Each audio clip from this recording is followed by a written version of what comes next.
माया गावाच्या जत्रेत पब्लिकला लस्सी पाजित होतो आणि त्या लस्सीवाल्यानं मलाच असा ग्लास दिला.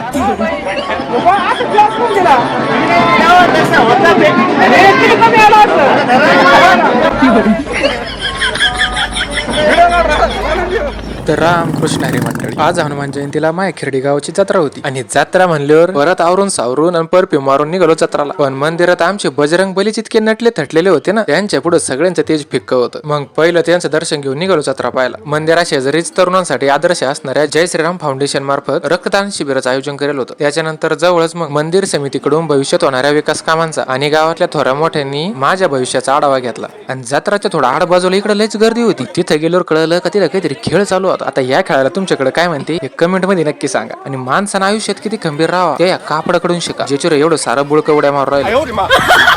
काकाला आपल्या लाडक्या पुतण्यासाठी रिमोट कंट्रोलची गाडी न्यायची होती. त्यांनी सांगितली किंमत 750 आणि मी एवढे देत असतोय. तरी 50 तर महागच लागली. मला माझा मित्र भेटला गुड्ड्या, तो म्हणे का मला पण व्हिडिओ द्यायचं. त्याला म्हणलं मग बोल काय बोलायचं. सोन्याची चमक आणि शुभम सरांची चमक कधीच कमी होणार नाही. असं जर बोलणार असेल ना तर तुला दर व्हिडिओत घेणार. आणि हा जत्राच्या 2-4 दिवस आधीच यात्रा कमिटीकडे वर्गाने गोळा झालेला आहे, ज्याचं खास आकर्षण राहणार आहे बैलगाडा शर्यत. पुढचे ते व्लॉग पाहायसाठी मला आत्ताच फॉलो करून ठेवा. रामकृष्ण हरी.